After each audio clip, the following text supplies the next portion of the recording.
Amados, a paz e a graça do Senhor e Salvador Jesus Cristo, e eu vou estar postando os 13 capítulos da carta aos Hebreus.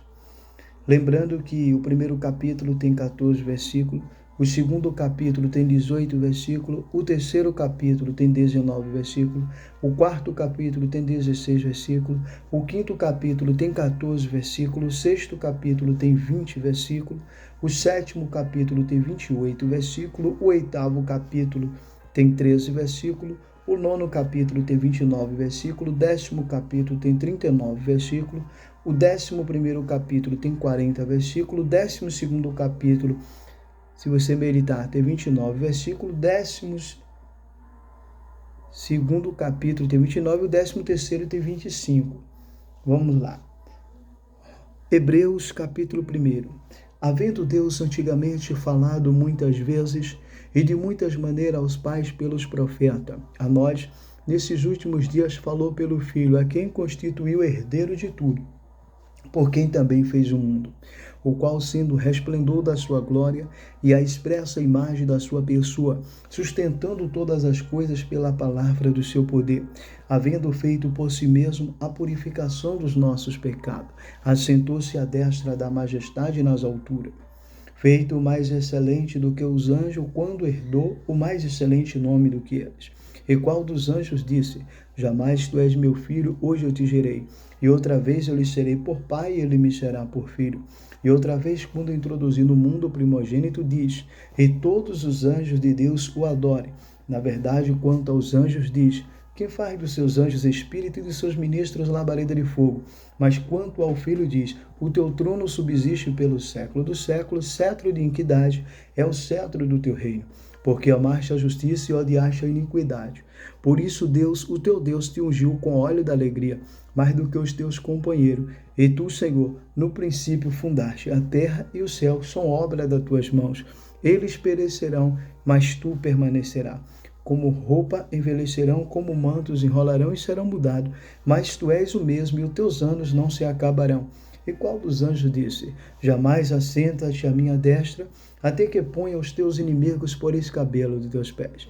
Porventura não são eles espírito ministradores enviados para servir a favor daqueles que hão de herdar a salvação. Eu vou entrar no capítulo 2, que tem 18 versículos. Portanto, convém-nos atentar com mais diligência para as coisas que já temos ouvido, para que em tempo algum nos desviemos dela. Por quê? Se a palavra falada pelos anjos permaneceu firme, e toda transgressão e desobediência recebeu a justa retribuição, como escaparemos nós se não atentarmos para uma tão grande salvação, a qual começou a ser anunciada pelo Senhor e depois confirmada por aqueles que ouviram, testificando também Deus com eles por sinais, milagres e várias maravilhas e dons do Espírito Santo distribuídos por sua vontade, porque não foi aos anjos que sujeitou o mundo futuro de que falamos, mas em certo lugar testificou alguém dizendo: Quem é o homem para que dele se lembre, ou o filho do homem para que o visite? Tu fizeste um pouco menor do que os anjos, de glória e de honra o coroaste, e constituísse sobre as obras das tuas mãos, todas as coisas lhe sujeitasse debaixo dos seus pés. Ora, visto que sujeitasse todas as coisas, nada deixou que ele não esteja sujeito. Mas agora não vemos que todas as coisas lhe estejam sujeitas. Vemos, porém, coroado de glória e de honra, aquele Jesus que foi feito um pouco menor do que os anjos por causa da paixão da morte, para que, pela graça de Deus, provasse a morte por todos. Porque convinha que aquele para quem são todas as coisas, mediante tudo o que existe, trazendo muitos filhos à glória, consagrasse pela aflição o príncipe da salvação deles, porque assim o que santifica com os que são santificados são todos de um, por cuja causa não se envergonhe de se chamar irmão, dizendo: Anunciarei o teu nome aos meus irmãos, cantar-te-ei louvores no meio da congregação, e outra vez porei nele a minha confiança, e outra vez eis-me aqui, a mim e aos filhos que Deus me deu, visto que os filhos participam da carne e do sangue, assim também ele participou de todas as coisas, para que pela morte aniquilasse aquele que tinha o império da morte, isto é, o diabo, e livrasse todos que com medo da morte estava por toda a vida sujeito à servidão, porque na verdade ele não tomou os anjos, mas a descendência de Abraão. Por isso convinha que em tudo fosse semelhante aos irmãos, para ser misericordioso, fiel e sumo sacerdote naquilo que é de Deus, para a expiação do pecado, porque naquilo que ele sendo tentado padeceu, pode socorrer os que são tentados. Vamos lá para o capítulo 3.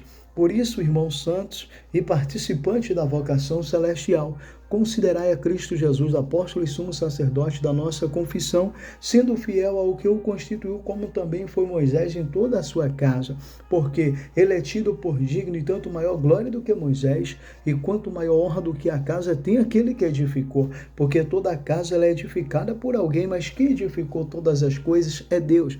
Na verdade, Moisés foi fiel toda a sua casa como servo para testemunhar das coisas que havia de anunciar, mas Cristo como filho sobre a sua própria casa, a qual casa somos nós, se tão somente conservarmos firme a confiança e a glória da esperança até o fim. Portanto, como diz o Espírito Santo, hoje, se ouvirdes a sua voz, não endureçai os vossos corações como na provocação no dia da tentação no deserto, aonde vossos pais me provaram, tentaram e viram por 40 anos as minhas obras. Por isso me indignei contra esta geração e disse, esses sempre erram em seus corações e não conheceram os meus caminhos. Assim jurei na minha ira que não entrarão no meu repouso. Vede, irmão, que nunca haja em qualquer de vós um coração mau e infiel para se apartar do Deus vivo. Antes, exortai-vos uns aos outros todos os dias durante o tempo que se chama hoje, para que ninguém endureça pelo engano do pecado, porque nos tornamos participantes de Cristo, se retivermos firmemente a confiança e a glória da esperança até o fim. A esperança e a glória da esperança até o fim, enquanto diz, hoje, se ouvirdes a sua voz, não endureçai os vossos corações, porque havendo alguns o provocaram, mas nem todos que saíram do Egito por meio de Moisés. Mas com quem se indignou por 40 anos, porventura não foi com os que pecaram, cujos corpos caíram no deserto? E a quem jurou que não entraria no seu repouso, senão com os que foram desobedientes? E vemos que não puderam entrar por causa da sua incredulidade. Capítulo 4. Temamos, pois, que porventura deixada a promessa de entrar no seu repouso, pareça que algum de vós fique para trás, porque também a nós foram pregadas as boas novas, como também a eles. Mas a palavra da pregação nada lhe aproveitou, porquanto não estava misturada com a fé naqueles que ouviram, mas nós, o que temos crido, entramos no repouso tal como disse que não entraria, embora as suas obras estivessem acabadas desde a fundação do mundo, porque em certo lugar diz assim, do dia 7º repousou Deus das suas obras. E outra vez neste lugar não entrarão no meu repouso, visto pois que resta que ainda algum entre neles, e que os primeiros quais foram pregados as boas novas, não entraram por causa da desobediência. Determina outra vez um certo dia, hoje dizendo por Davi, muito tempo depois, como já está dito, hoje, se ouvirdes a sua voz, não endureçai os vossos corações, porque se Josué lhe houvesse dado repouso, não falaria disso depois de outro dia. Portanto, ainda resta repouso para o povo de Deus, porque aquele que entrou no seu repouso, ele próprio repousou das suas obras como Deus da sua. Procuremos, pois, entrar naquele repouso para que ninguém caia no mesmo exemplo de desobediência, porque a palavra de Deus, ela é viva, eficaz, é mais afiada e penetrante do que espada alguma de 2 gumes, penetra ao ponto de dividir almas, juntas e medulas e é apta para discernir os pensamentos e intenções dos corações, e não há criatura alguma encoberta diante dele. Ante todas as coisas está nua e patente diante dos olhos daquele que temos que